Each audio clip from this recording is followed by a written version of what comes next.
Okay, तो last class में हम लोगों ने शेड्यूल्स ऑफ इंडियन कॉन्स्टिट्यूशन के बारे में पढ़ा था, और आज के इस लेक्चर में हम लोग पढ़ने वाले हैं टॉट को लेकर के। टॉट क्या होता है, इसके क्या क्या प्रोविजन होते हैं। तो टॉट के बारे में सारी बातों को समझने से पहले इसकी कुछ बेसिक बातों को समझते हैं कि एक्चुअली में टॉट का मतलब क्या होता है। तो टॉट जो है ये एक फ्रेंच ओरिजिन वर्ड है। टॉट एक फ्रेंच ओरिजिन का वर्ड है, ठीक है, जिसका लैटिन में कुछ मतलब होता है टॉटम। लैटिन वर्ड इसका होता है टॉर्टम, और इसी से निकलता है बच्चे वर्ड टॉट। तो टॉर्टम से वर्ड निकलता है टॉट, ये कि फ्रेंच ओरिजिन का मतलब वर्ड है टॉट। इसमें सबसे पहली बात ये आती है कि sir what is taught. Taught, law of taught तो पढ़ रहे हैं, लेकिन जब भी टॉट नाम सुनते हैं तो थोड़ा अजीब सा, जैसे कॉन्ट्रैक्ट नाम सुनते थे तो नाम से ही लगता था कि अच्छा कोई किसी तरह की कॉन्ट्रैक्ट होने की बात की जा रही है, लेकिन टॉट होने का क्या मतलब है।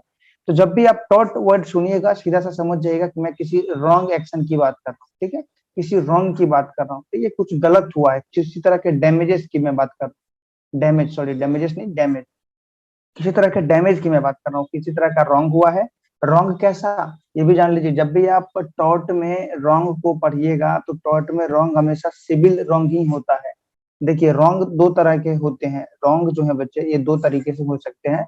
या तो ये सिविल रॉन्ग हो सकते हैं, या फिर क्रिमिनल रॉन्ग हो सकते हैं। एक नंबर का क्वेश्चन तो आपका यहाँ से भी बन सकता है डायरेक्टली कि taught is a which taught is a type of, और चार ऑप्शन होंगे, civil wrong, criminal wrong, both, none of this. तो इसमें बच्चे याद रखिएगा टॉट हमेशा सिविल रॉन्ग ही आता है, क्रिमिनल रॉन्ग नहीं होता है कभी भी टॉट किसी भी कंडीशन में। तो अब सवाल ये है कि सिविल रॉन्ग क्या होता है और क्रिमिनल रॉन्ग क्या होता है। तो सिविल रॉन्ग होने का बच्चे और कुछ मतलब नहीं है, बस इतना मतलब है कि सिविल रॉन्ग वो रॉन्ग होता है जिसमें गलती होने के बाद, डैमेजेस होने के बाद आपको कंपनसेट करना पड़ता है। आपको कंपनसेट करना पड़ता है, कंपनसेशन करना पड़ता है, यानी कि आपको पनिशमेंट नहीं होगा, आपको सजा नहीं होती है, ठीक है, आपको सजा नहीं होती है, लेकिन इसको लेकर के आपको कुछ फाइनेंशियली कंपनसेट करना पड़ जाता है। तो उसको बोलते हैं हम लोग सिविल रॉन्ग। जैसे कि मैं गाड़ी पार्किंग में लगा रहा था, और गाड़ी पार्किंग में लगाते वक्त मेरे पीछे जो कार लगा हुआ था, ये पार्किंग था, यहाँ पे ऑलरेडी एक कार लगा हुआ था, ये यहाँ पे ऑलरेडी कार लगा हुआ था। मैं अपना कार इसमें घुसाना चाह रहा था, पार्क करना चाह रहा था, इसी बीच क्या हुआ कि इस गाड़ी में हल्का सा टच हो जाता है, तो इससे गाड़ी को डैमेज हो जाती है। तो क्या इसके लिए मुझे सजा हो जाएगी? नहीं, इसके लिए मुझे, अगर ये सामने वाला व्यक्ति अगर डैमेज के लिए क्लेम करता है तो इसको, इसमें होगा कंपेंसेशन। कंपेंसेशन मतलब कुछ आपको नुकसान भरना पड़ेगा, पनिशमेंट नहीं होता। लेकिन क्रिमिनल रॉन्ग होता है, इसमें आपको पनिशमेंट झेलना पड़ेगा। जैसे कि आप किसी को किडनैप कर लेते हो, और आप ये कहोगे कि चलो भाई ठीक है, हमने आपको किडनैप किया, चलो 10 लाख रुपए लो और बात को खत्म करो। तो ऐसा नहीं होता है, आपने क्रिमिनल रॉन्ग किया है तो आपको पनिशमेंट मिलेगा। लेकिन अगर आपने सिविल रॉन्ग किया है तो आपको सिर्फ कंपनसेट करके आगे बढ़ाया जा सकता है। तो इस तरह की बातें होती है, इस तरह की बातों को लेकर के आपने थोड़ा सा बेसिक बात समझा टॉट को लेकर के। अब आगे देखते हैं स्लाइड्स में हमने क्या क्या नोट्स तैयार किए हैं आप लोगों के लिए। सारे चीजों को बाय वर्ड्स समझने का कोशिश करते हैं।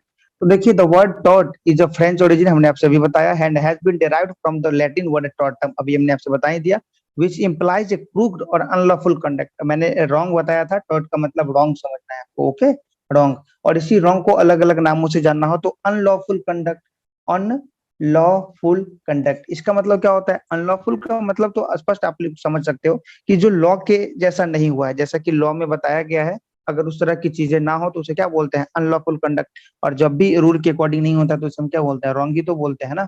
तो ये क्रुक्ड कंडक्ट है, अनलॉफुल कंडक्ट है। तो आपसे कई बार एग्जाम में ये भी पूछे जा सकते हैं, पूछे गए भी हैं कि टॉट इज, और फिर चार ऑप्शन होंगे, it's a crooked, unlawful conduct, lawful conduct. तो इस तरह के चार ऑप्शन में याद रखिएगा, ये एक रॉन्ग कंडक्ट भी है, अनलॉफुल कंडक्ट भी है, और क्रुक्ड कंडक्ट भी है। In general sense A taught is a wrong. ये कुछ बातें थी टॉट के संदर्भ में। ये कहाँ से इसका ओरिजिन है? तो ओरिजिन है इसका फ्रेंच ओरिजिन है। और किस लैटिन वर्ड से आया है? तो टॉटम से आया है, जिसका मतलब होता है क्रूक मतलब गलत, अनलॉफुल मतलब गलत, और ठीक है, और इसका एक सीधा सा मतलब रॉन्ग भी होता है। इस बात को ध्यान रखिएगा। अब ये सालमंड कौन है, फ्रेजर कौन है, और पोलोकॉक कौन है, और सॉरी पोलोक कौन है। तो इन तीनों व्यक्तियों ने, हालांकि चार व्यक्तियों ने, एक और है आगे, वो विनफील्ड का नाम आगे देखिएगा तीन नेक्स्ट स्लाइड में। तो ये चार लोगों ने टॉट के बारे में अपनी अपनी बातें रखी हैं, अपने अपने परिभाषाओं को अपने अपने अकॉर्डिंग परिभाषाओं को बताया है टॉट के लिए कि टॉट असल में होता क्या है। तो इन चारों लोग आपके लिए इंपॉर्टेंट है। सबसे ज्यादा जो इंपॉर्टेंट है ये सालमंड, सालमंड काफी ज्यादा इंपॉर्टेंट हो जाते हैं। इसके पीछे का रीजन ये है क्योंकि जब आप आगे जाइएगा, जब आप सेमेस्टर वगैरह में जाइएगा, जूरिस्प्रूडेंस वगैरह से पढ़िएगा, उसमें आप मोटी मोटी किताबों में सैलमन के नाम को देखिएगा, ठीक है। तो ये सारे के सारे लोग फिलोसफर हैं, फिलोसफर मतलब दार्शनिक कह सकते हो, ठीक है। ये लोग अपने विचारों को दे करके गए हैं।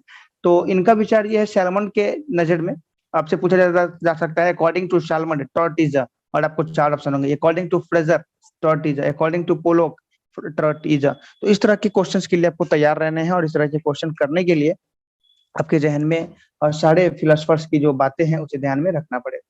तो सालमन ने क्या कहा है, टॉट इज ए सिविल रंग। सालमन के अकॉर्डिंग टॉट क्या है, सिविल रंग, हमने ऊपर बताया था ना, टॉट हमेशा सिविल रंग होता है।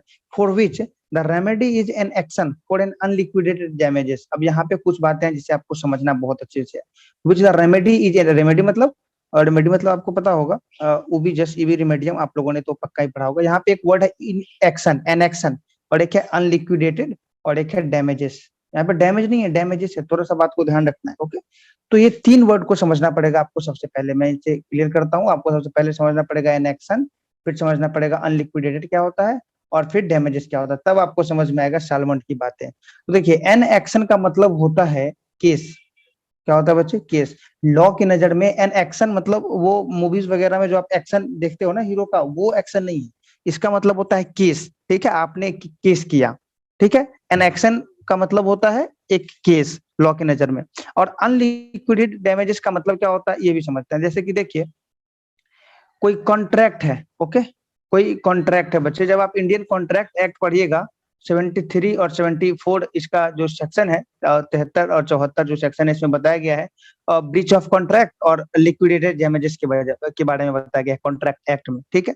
तो कॉन्ट्रैक्ट एक्ट में बातों को बताया गया, इसके मतलब को समझते हैं। जैसे आप कॉन्ट्रैक्ट, आपको पता है दो पार्टीज के बीच हो सकता है, ए और बी नाम का दो व्यक्ति है, इन दोनों ने तय किया कि ऐसा करो कि कल तुम मेरे घर पे इतने बजे आओगे, ठीक है।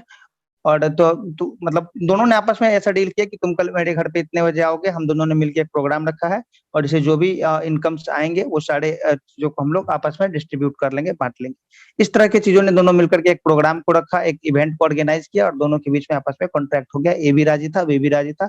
कॉन्ट्रैक्ट की जितने भी चीजें होती है, सारी चीजें इन लोगों ने शर्तों को पूरा किया, कंडीशंस को पूरा किया, और ये लोग डन करते हैं, ठीक है।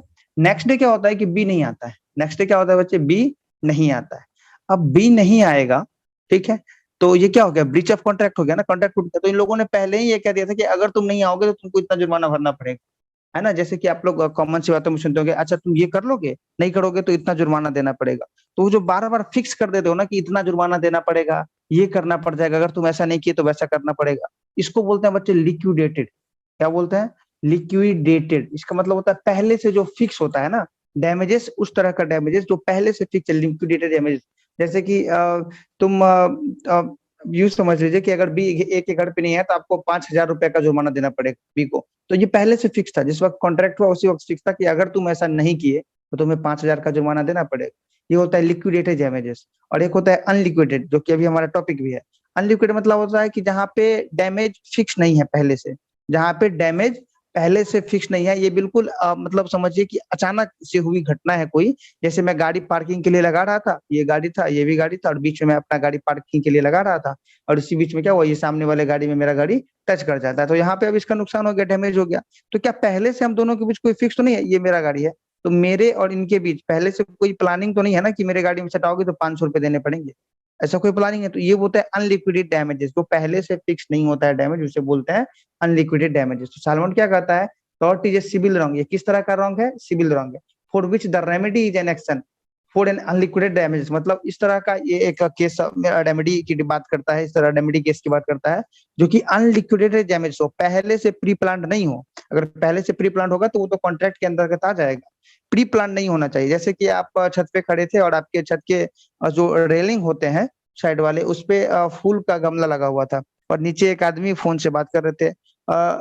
गलती से आपके हाथ से वो फूल का गमला टच हो जाता है और वो नीचे गिर जाता है। अब जैसे वो नीचे गिरेगा तो नीचे जो व्यक्ति फोन से बात कर रहे थे, इनको चोट लगेगा, है ना। ऑब्वियस सी बात है, इनके सर पे ये गमला गिरेगा, है ना, ये जो गिरेगा सो इनके सर पे आकर के गिरेगा, तो इनको चोट लगेगा। तो क्या पहले से आपके यहाँ पे है आप, तो आपके और इनके बीच क्या पहले से कोई डील थी कि हम आपके सर पे गमला गिरा देंगे और आपको 1,000 रुपए का कंपनसेशन कर देंगे, नहीं। तो ये होता है अनलिक्विडेड डैमेजेस। ये रेंडमली घटना हुआ, अचानक से ये घटना हुआ, और इसके लिए आपको अब डैमेज भरने पड़ेंगे। तो इस बात को थोड़ा सा आपको ध्यान में रखना है कि अनलिक्विडेट का मतलब होता है प्री फिक्स ना हो, पहले से फिक्स ना हो कि कितना डैमेज भरना पड़ेगा। ठीक है, वो कैलकुलेट बाद में किया जाएगा कितना का नुकसान हुआ उसे अकॉर्डिंग। अब एक वर्ड है यहाँ पे डैमेजेस। देखिए, एक वर्ड होता है डैमेज और एक वर्ड होता है डैमेजेस, दोनों में अंतर को समझिए। एक होता है डैमेज और एक यहाँ पे जो हमारा लिखा हुआ है डैमेजेस। तो देखिए, डैमेज का मतलब क्या होता है? इंजरी। ठीक है, इंजरी आपको पता है चार तरह की चीजों को चार तरह की से हो सकता है इंजरी। इंजरी या तो आपका बॉडीली इंजरी होगा। ठीक है, अगर आप किसी के बॉडी को इंजरी करते हैं तो बॉडीली इंजरी। या फिर आप किसी के मेंटली किसी को इंजर कर सकते हो आप। या फिर आप किसी के प्रॉपर्टी को इंजर्ड कर सकते हो, किसी की संपत्ति का नुकसान कर सकते हो, किसी के मानसिक स्थिति पे नुकसान कर सकते हो, किसी के बॉडी पे नुकसान कर सकते हो, या फिर किसी के जो नेम एंड फेम होते हैं ना, जिसे आप रेपुटेशन बोलते हो, रेपुटेशन ही लिख देता हूँ मैं, किसी के रेपुटेशन को हार्म कर सकते हो। तो इन चार चीजों को ही आप हार्म कर सकते हो और इसे इंजरी कहा जाता है। ठीक है, तो डैमेज का मतलब आपको पता है इंजरी होता है, ये आपको क्लियरली ऑलरेडी पता है। अब यहाँ पे है डैमेजेस। आपको लगता होगा कि डैमेज जब ज्यादा हो जाए ना तो उसमें एस लगा देते हैं तो वो हो जाता है डैमेज। ऐसा नहीं है, ऐसा नहीं है। डैमेजेस का मतलब होता है कि जैसे मान लेते हैं ए नाम के आदमी ने बी नाम के आदमी को, ए नाम के पर्सन ने बी नाम के पर्सन का कुछ डैमेज कर दिया। ओके, डैमेज कर दिया, यहाँ पे डी कर दिया, D1 मैं लिख देता हूँ डैमेज के लिए, D2 लिख दूंगा डैमेजेस के लिए। तो ये ए ने बी का डैमेज कर दिया। अब आपको पता है कि डैमेज कर दिया तो ये जो पर्सन है बी, ये अपने राइट के लिए फिर फाइट करेगा, रेमेडी का डिमांड करेगा। तो ये रेमेडी के लिए जो फिर अब ये एक्शन लेगा ना, एक्शन लेने का मतलब केस करेगा। तो ये जो कंपनसेशन रेमेडी लेने के लिए ये जो कंपनसेशन के प्रोसेस में जाएगा, इसे बोलते हैं damages. Process of remedy is known as damages, आप ऐसे भी कह सकते हो। तो डैमेजेस का मतलब बहुत सारा डैमेजेस नहीं, अनलिक्विडेटेड डैमेजेस, मतलब वो जो यहाँ पे अनलिक्विडेटेड का मतलब जो पहले से फिक्स नहीं है, और उस तरह के कंपनसेशन के लिए अगर आप जाते हो तो वो कहलाता है सैलमन के अकॉर्डिंग टॉर्ट। और यहाँ पे एक और बात है, आई होप आपको डैमेजेस और अनलिक्विडेटेड और एनेक्शन सारी बातें समझ में आ गई होगी। अब सैलमन ने एक और बात किया, कुछ चीजों को इन्होंने एक्सक्लूज कर दिया, मतलब हटा दिया है टॉर्ट के परिभाषा से। वो क्या है? Breach of contract. इन्होंने कहा ब्रीच ऑफ कॉन्ट्रैक्ट जो होगा, जैसे हमने आपसे बताया ए बी ने आपस में डील किया था कि हम अपने घर पे एक प्रोग्राम ऑर्गेनाइज करते हैं, तुम आना, जो भी इनकम्स होंगे आपस में बांट लेंगे, अगर तुम नहीं आते हो तो तुम्हें 5,000 रुपए का फाइन भरना पड़ेगा। तो ये तो इन दोनों ने आपस में डील कर लिया था ना। अब ये भी नहीं आता है इसका, तो ये क्या हो जाएगा? ब्रीच ऑफ कॉन्ट्रैक्ट हो जाएगा। और ब्रीच ऑफ कॉन्ट्रैक्ट में डैमेजेस पहले से फिक्स होते हैं, डैमेज पहले से फिक्स होते हैं, लिक्विडेटेड डैमेज होते हैं वो।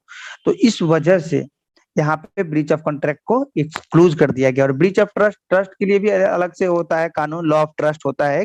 तो लॉ ऑफ ट्रस्ट को भी इसमें इंक्लूड नहीं किया गया है, तो ध्यान रखना है। आपसे पूछा जा सकता है कि अकॉर्डिंग टू सालमन या फिर in the eyes of salmon, tort is और टॉर्ट इज, और इनमें से कौन बाहर है? तो इसमें से आपको tort is not including, according to Salmond tort is not including. और चार ऑप्शन होंगे, breach of contract, breach of tort, liquidated damages, all of the above. तो इसका आंसर क्या हो जाएगा? ऑल ऑफ द अबव, क्योंकि टॉर्ट जो है ब्रीच ऑफ ट्रस्ट को भी एक्सक्लूड करता है, ब्रीच ऑफ कॉन्ट्रैक्ट को भी एक्सक्लूड करता है, और लिक्विडेटेड डैमेजेस को भी एक्सक्लूड करता है। वो इंक्लूड किसको करता है? अनलिक्विडेटेड को करता है। ये ठीक है, इन बातों को ध्यान में रखना है, कुछ खास बातें नहीं है।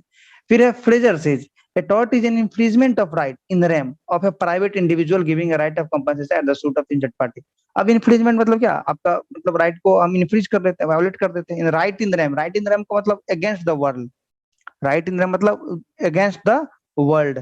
ठीक है, और एक होता है राइट इन पर्सोना, वो होता है इंडिविजुअल का राइट। तो अगर किसी के जो मतलब राइट है, किसी का जो राइट है, राइट ऑफ वर्ल्ड है, उसमें अगर आप किसी के राइट को आप प्राइवेट इंडिविजुअल के द्वारा या किसी प्राइवेट इंडिविजुअल का जो राइट इन रहम है, इसे अगर आप इंक्रीज कर देते हो, तो इसके लिए जो कंपनसेशन दिया जाता है इंजर्ड पार्टी को, उसे ही कहा जाता है टॉर्ट। तो ठीक है, ये बात आपको समझ में आ गई, किसी एक private individual giving a right of compensation. Okay, तो नेक्स्ट है पोलोक। पोलोक क्या कहता है? Every tort is an act और omission which is related to harm whether measurable or not suffered by a determinate person। पोलोक। अब इसका मतलब सिंपल सा है, कभी कभी क्या होता है बच्चे कि आप जो काम करते हो, आप टॉट का मतलब क्या माने होता है? कुछ रॉन्ग डूइंग। ठीक है, रॉन्ग। तो ये बातें हमने आपसे बताया। कभी कभी ऐसा होता है कि आप कुछ नहीं करते हो, आप यू डिड नथिंग, ओके, लेकिन फिर भी वो हो गया रॉन्ग। जैसे कि आपने किसी व्यक्ति को घर में बंद करके रखा है, अब ठीक है, अब आप उसको खाना नहीं दे रहे हो। ठीक है, आप उसको खाना ही नहीं दे रहे हो, ना आप उसको वाटर दे रहे हो, ना उसको फूड दे रहे हो, ना वाटर दे रहे हो। तो आपको पता है ना कि 10 दिन 15 दिन में ये ऑटोमेटिकली मर जाएगा। तो यहाँ पे आपको देना था, अगर ये आपका ड्यूटी रहे तब की मैं बात कर रहा हूँ। अब यहाँ पे आपको ये देना था, ठीक है, फूड देना था, वाटर देना था, लेकिन आप दे नहीं रहे हो। आप कहोगे कि हमने तो कुछ किया ही नहीं रॉन्ग, तो मैंने किया ही नहीं। तो कभी कभी आपका कुछ ना करना भी रॉन्ग हो जाता है, तो वही कह रहा है फॉलो यहाँ पे। तो ऐसा है। और जैसे मान लेते हैं, इस एग्जाम्पल समझने आएगा, तो जैसे मान लेते हैं पुलिस है, ठीक है। पुलिस को कॉल किया कि भाई यहाँ पे देखिए ऐसी ऐसी स्थिति है। पुलिस कह दे कि अब क्राइम होने तो बाद में आते हैं, हम क्राइम होने के बाद आते हैं। तो क्या हो गया, इसका कुछ नहीं करना यहाँ पे क्राइम को बढ़ावा दे दिया। ये पुलिस अगर उस वक्त एक्टिव हो जाता तो क्राइम नहीं होता। अब अगर पुलिस काम नहीं किया, ये तो कुछ किया ही नहीं, ये तो दोषी है नहीं, लेकिन फिर भी इसके कुछ नहीं करने की वजह से क्राइम बढ़ गया। तो अब ऐसी परिस्थिति में पुलिस पे लॉ ऑफ टॉर्ट का मसला चलेगा। हालांकि इस पे तो इनके ऊपर गवर्नमेंटल ड्यूटी भी है इनका, तो वो अलग मैटर है। लेकिन फिर भी बच्चे, यहाँ पे लॉ ऑफ टॉर्ट के अंतर्गत भी ये फॉल करेगा। तो किसी भी व्यक्ति को अगर आप डिफेम करते हो या ऐसा कुछ भी करते हो, तो ये सब के सब टॉर्ट के अंतर्गत आता है। डिफेम मतलब क्या, मतलब किसी के मान सम्मान को ठेस पहुंचाना। और किसी भी, यहाँ पे हमने बताया ना, राइट इन रेम, किसी व्यक्ति का मान सम्मान का हक है इन द सेंस ऑफ वर्ल्ड, ठीक है। दुनिया के स्तर नजरों में उनके लिए कुछ मान सम्मान है, समाज की नजर में कुछ मान, आप उससे उसे आप इंजर्ड कर रहे हो, तो वो क्या हो जाएगा, infringement of any private individual right and, और in the sense of right in, दुनिया के संदर्भ में आप किसी व्यक्तिगत आदमी का जो राइट है उसे आप इनफ्रीज कर रहे हो। तो ये फ्रेजर के अकॉर्डिंग लॉ ऑफ टॉर्ट के अंतर्गत आ जाएगा। तो ये सारी बातें हैं जो कि आपको टॉर्ट के डेफिनेशन से संबंधित याद रखनी है। बात करते हैं अपने नेक्स्ट टॉपिक की, जो हमारा नेक्स्ट टॉपिक है, एक सेकेंड, विनफील्ड। हाँ, अब विनफील्ड के बारे में हम लोग समझते हैं कि विनफील्ड ने क्या कहा था। तो विनफील्ड ने कहा था कि tortious liability arises from the breach of duty primarily fixed by law, and the duty is towards person generally, and its breach is redressable by an action for unliquidated damages। Simple सी बात है कि tortious liability जो है, यानी कि tort की वजह से जो कंपनसेशन की बातें आती है, ये तभी होता है जब कोई ब्रीच ऑफ ड्यूटी करता है, कोई अपने कर्तव्यों को निर्वहन नहीं करता है, तब जाकर के ये बातें आती है, ठीक है। प्राइमरली फिक्स्ड बाय लॉ, जो कि लॉ के द्वारा पहले से फिक्स होता है कि भाई ऐसा ऐसा नहीं करोगे तो ये टॉर्ट के अंतर्गत आ जाएगा। जैसे कि टॉर्ट में आपने पब्लिक न्यूजेंस, डिफेमेशन और बहुत सारी बातों को, अपने ट्रेसपास, ये सारी बातें आपने सुना होगा। तो वो फिक्स्ड बाय लॉ है, लॉ ऑफ टॉर्ट के द्वारा फिक्स है, उसके अंतर्गत वो फॉल करेगा। And the duty is towards person generally, and its breach is redressable by an action for unliquidated damage. An action मतलब फिर से केस, एक केस के द्वारा अनलिक्विडेटेड डैमेजेस को क्लेम किया जाएगा। टोटल लायबिलिटी किसके द्वारा, क्यों क्रिएट होता है, तो अगर कोई अपने ब्रीच ऑफ ड्यूटी करता है तो ऐसी स्थिति उत्पन्न होती है। तो ये कुछ बातें थी जो कि अलग अलग फिलोसफर के टॉट को लेकर के डेफिनेशन थे। तो ये उतना ज्यादा इंपॉर्टेंट नहीं है आपके लिए। अब यहाँ पे है nature of taught. Nature of taught के बारे में अभी तक जो आप लोगों ने पढ़ा, वो क्या निकल के क्या है, तीनों चारों लोगों का, चारों फिलोसफर का बात पढ़ने के बाद स्पष्ट होता है। टॉट इज ए सिविल रंग, इसे आपको याद रखना है। द सिविल रंग इज अदर देन मेरे breach of contract and breach of trust, मतलब इसमें जो है इंक्लूडेड नहीं है breach of contract and breach of trust, ये एक्सक्लूडेड है, ये एक्सक्लूडेड है, यानी कि नॉट इंक्लूडेड है। फिर नेक्स्ट है the wrong is redressable by an action for an liquidated damage. अब ये जो रॉन्ग है, ये जो रॉन्ग हुआ है, इसको रिड्रेस कैसे किया जा सकता है, एक केस के द्वारा। एन एक्शन मतलब एक केस, और अनलिक्विडेटेड डैमेज मतलब नॉट फिक्स्ड अर्लियर, यही होता है ना इसका मतलब, पहले से ये फिक्स नहीं था, नॉट फिक्स्ड अर्लियर। तो ये हो जाता है बच्चे नेचर ऑफ टॉर्ट के बारे में आप लोगों ने जाना अभी।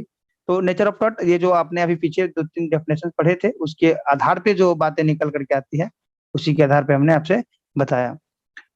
अब एक सेकेंड बच्चे, नेक्स्ट जो हमारा टॉपिक है, difference between tort and crime. अब इस बात को समझना पड़ेगा कि टॉर्ट और क्राइम में क्या अंतर होता है। तो देखिए, difference between tort and crime, hope आपको ये दिख रहा होगा। तो difference between tort and crime को समझने के लिए आपको इस चार्ट को देखना पड़ेगा। इस चार्ट में क्लियरली एक तरफ टॉर्ट बनाया गया है, एक तरफ क्राइम बनाया गया है, और यहाँ पे बेसिस, किस बेसिस पे हम डिफरेंस निकाल रहे हैं।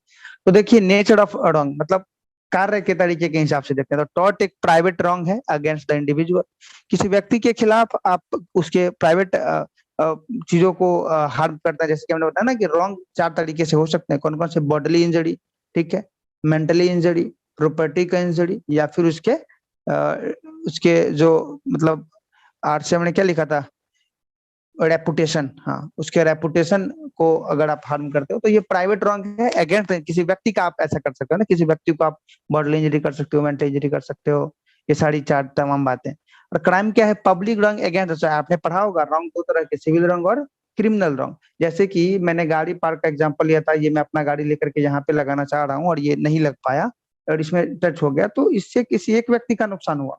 लेकिन अब क्या होता है कि कोई व्यक्ति आता है बंदूक लेकर के, ये कोई व्यक्ति है बंदूक लेकर के आता है और ये क्या करता है कि इस पूरे सोसाइटी में से लूटपाट का घटना करता है, ठीक है, रॉबरी करता है यहाँ से। तो इसका असर पूरे सोसाइटी पे पड़ रहा है, इसका असर डर का माहौल, या फिर एक घर में भी ये लूट करता है तो डर का माहौल पूरे सोसाइटी पे पड़ेगा, आसपास की सोसाइटी पे भी इसका असर पड़ेगा। तो क्राइम जो है वो एक पब्लिक रॉन्ग है अगेंस्ट द सोसाइटी, इसका असर पूरी सोसाइटी पे पड़ता है, वो पब्लिक रॉन्ग हो जाता है, ठीक है। और डॉट में क्या है कि एक ही व्यक्ति का डैमेज हो, ये सामने वाले की गाड़ी में हमने लगा दिया, पीछे वाले को तक फर्क नहीं पड़ेगा, सोसाइटी का तो छोड़िए, ये पीछे वाले को भी फर्क नहीं पड़ना, क्योंकि मैंने इसे ठोका है ना, जब इसे ठोकता, जब इसमें मैं एक्सीडेंट कर देता, इसका मैं स्क्रैच कर देता, तब इसे फर्क नहीं पड़ता। तो ये इंडिविजुअल होता है, टॉट इंडिविजुअल और crime public wrong against the society. अब रेमेडी की बात की जाए तो हमने ऑलरेडी आपसे बता रखा है कि टॉट में क्या होता है कि आपको डैमेजेस कंपनसेट करने पड़ते हैं, ठीक है, जो भी डैमेजेस है और सॉरी डैमेज देने पड़ते हैं, और इस प्रोसेस को क्या बोलते हैं, डैमेजेस। रेमेडी में क्या है, डैमेजेस कंपनसेशन देने का जो प्रक्रिया है उससे हम लोग एक वर्ड में डैमेजेस लिख देते हैं। लेकिन यहाँ पे क्राइम में क्या है, पनिशमेंट।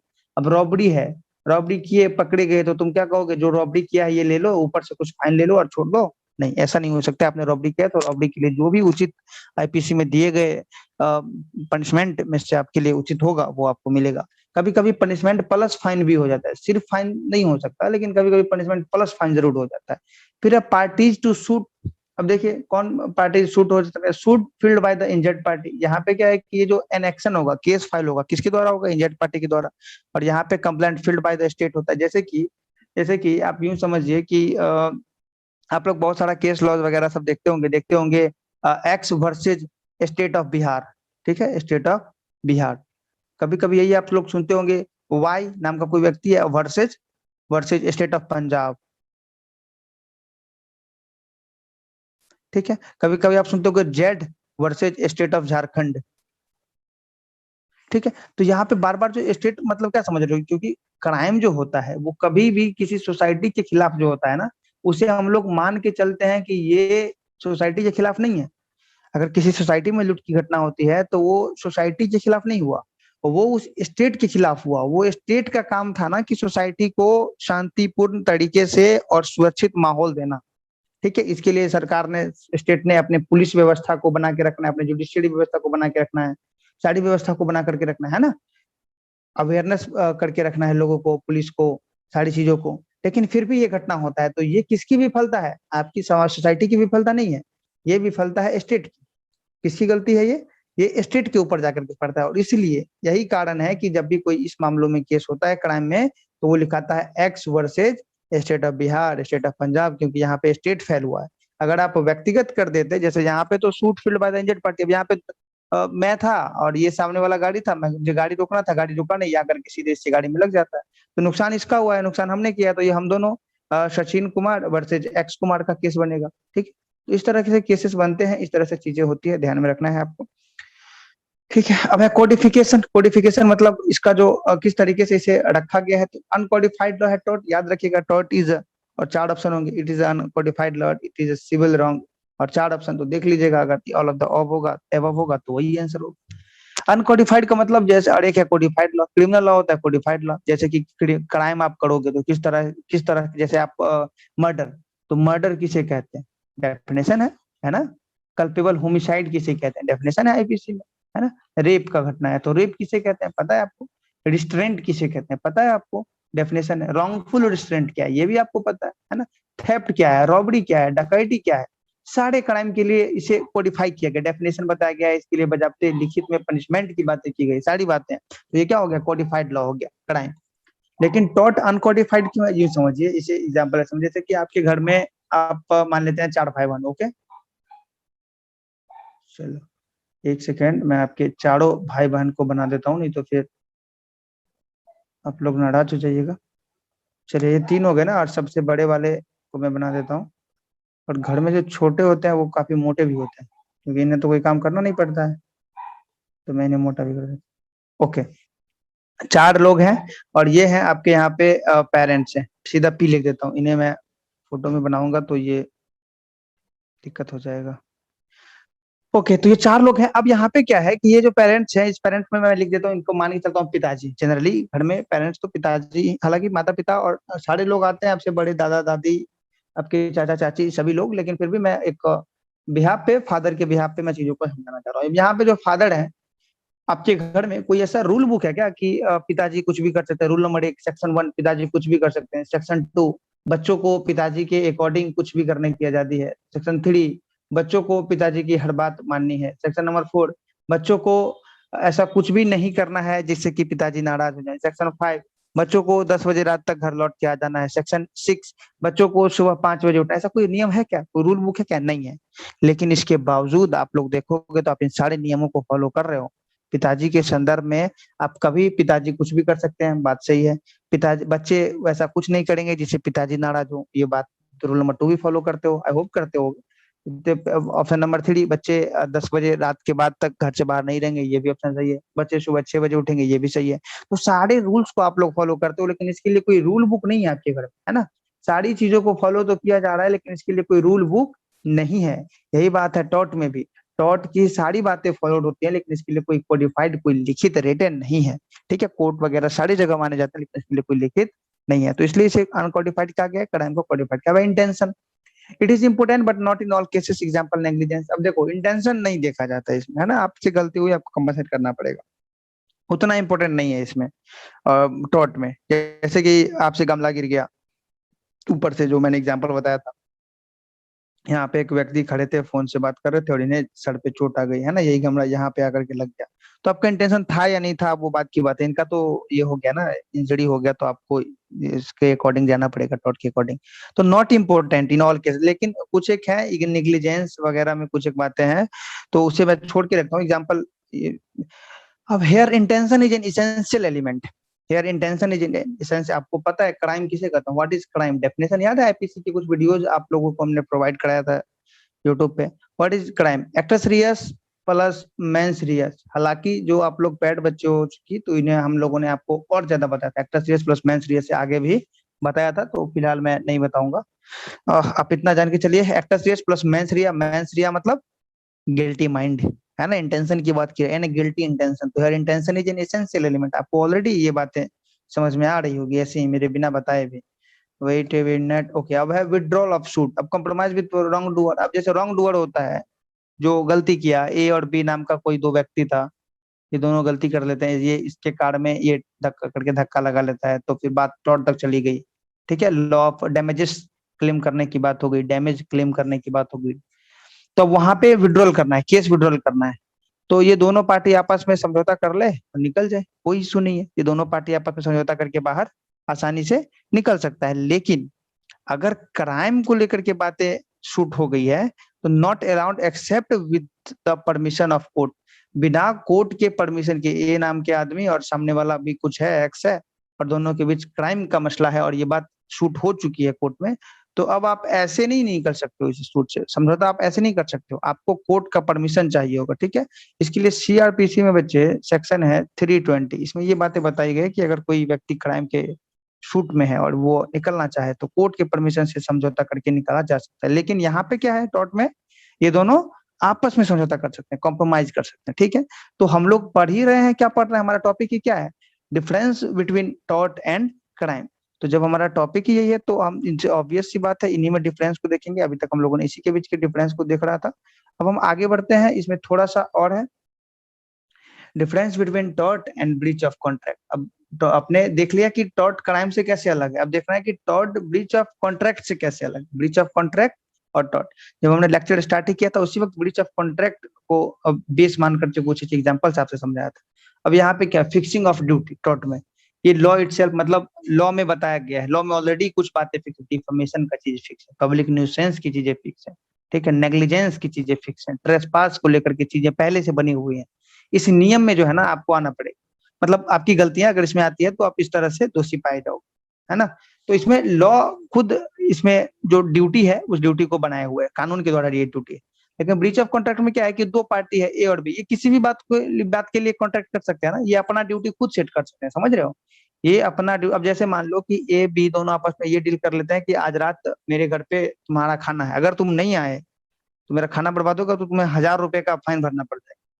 दोनों दोस्त हैं, तो अब बताइए इस तरह की बातें लॉ में थोड़ी लिखी हो जाएंगी। ये दोनों जो आपस में कांटेक्ट कर रहे हैं, ये तो अब खुद से अपनी ड्यूटी को सेट कर रहा है ना कि मुझे उससे घर पे जाना है, उससे मुझे अपने घर पे बुलाना है। ठीक है, तो यहाँ पे ब्रीच ऑफ कॉन्ट्रैक्ट में क्या है कि कॉन्ट्रैक्ट पार्टीज जो है ये खुद अपनी ड्यूटी को सेट करते हैं, लेकिन टॉर्ट में लॉ खुद सेट करता है लॉ के द्वारा। मतलब आप ये तो नहीं कर सकते ना डिफेमेशन की डेफिनेशन से हट करके कोई अपना डिफेमेशन का डेफिनेशन तो नहीं बना सकते।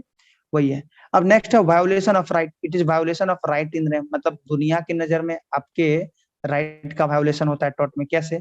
किसी को डिफेम करते हो तुम, उसके मान सम्मान को चोट पहुंचाते हो, तो किसके नजर में? दुनिया के सापेक्ष में ही ना, according in the base of society है ना, सोसाइटी के बेस में ही तो उसका नुकसान किया ना तुम। तो it is a violation of right in, ये violation of right in persona. Persona मतलब इंडिविजुअल, इंडिविजुअली। अब ए को बी के घर आना था, सॉरी बी को ए के घर आना था, बी नहीं आया, किसका नुकसान किया? सिर्फ ए का किया ना, तो वायोलेशन ऑफ राइट ए का, सिर्फ एक का नुकसान कर रहा हूं ना, तो ये हो जाता है। Motive, motive is considered, motive is not relevant. अब कभी कभी कॉन्ट्रैक्ट क्यों तोड़े, इस बात पे तो सवाल ही नहीं उठ रहा। बी नहीं आया है के घर पे तो हो गई ना, अब 500 रुपए फाइन भरने की बात थी आपके कॉन्ट्रैक्ट में, तो फाइन भरिए।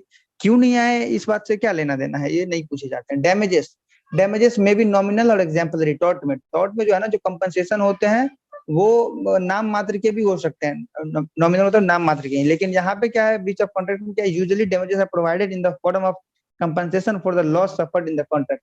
अब जैसे कि ए और बी के बीच कोई डील था कि तुम आ जाओ घर पे, हम दोनों ने मिलकर पार्टी, सॉरी एक प्रोग्राम ऑर्गेनाइज किया है जिसके तुम मेन आर्टिस्ट हो, बी है, ठीक है। और ए अपना सारा खर्च करके प्रोग्राम ऑर्गेनाइज करता है, बी को आना था, बी नहीं है, ब्रीच ऑफ कॉन्ट्रैक्ट हो गया, इस वजह से ए का 50,000 का नुकसान होता है। बातें गई कोर्ट में, कोर्ट क्या कहेगा, जितना इसका नुकसान हुआ है भरो, जितना इसका नुकसान हुआ है भरो। तो यहाँ पे usually damages are provided in the form of compensation for the loss suffered in the contract.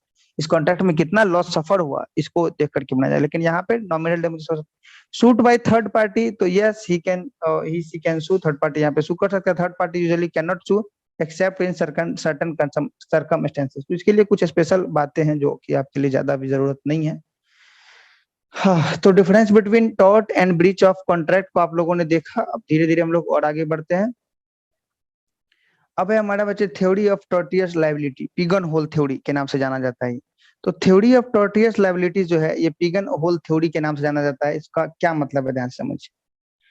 आपसे हमने अभी थोड़ी देर पहले सालमंड के बारे में बताया, सालमंड ने ये थ्योरी दिया, याद रखना पड़ेगा आपको, थ्योरी ऑफ टॉर्टियस लाइबिलिटी, ठीक है। और इसका जो पिगन होल थ्योरी है, ये किसने दिया, तो सालमंड ने दिया। पहला question, pigeon hole theory was propounded by, 4 option, Salmond इसका राइट आंसर होगा, ठीक है। अब सालमंड ने क्या कहा, इतनी सारी बातें लिखी हैं, ये आप लोग को नोट मिल जाएगा, पढ़ लीजिएगा, ओके। अब यहाँ पे आपको दिख रहा होगा कबूतर, दिख रहा है। अब ये क्या है ना, हर एक अपने अलग अलग खोल में बैठे हुए हैं, अपने अलग अलग खांचे में बैठे हुए, दिख रहे हैं। ये जब मैं फोटो और नीचे करूंगा तो आपको दिखाई देगा, ये 9 होंगे, 3 3 6 3 9 होंगे, ठीक है, ऐसी तरह से। कितने हुए? 6, 9 हो गए अब, ओके। तो यहाँ पे है, यहाँ पे है, यहाँ पे है, यहाँ पे, यहाँ पे, यहाँ पे, यहाँ पे, यहाँ पे, यहाँ पे और यहाँ पे, ठीक है। ये 9 कबूतर बैठे हुए हैं। पिगन होल थ्योरी क्या है समझिए। सालमन ने ये कहा, सालमन ने ये कहा कि देखो तुम कुछ भी रॉन्ग करो, तुम कुछ भी रॉन्ग करो, वो टॉर्ट में आएगा कि नहीं आएगा, इसके लिए कुछ बातें फिक्स है। क्या बातें फिक्स है?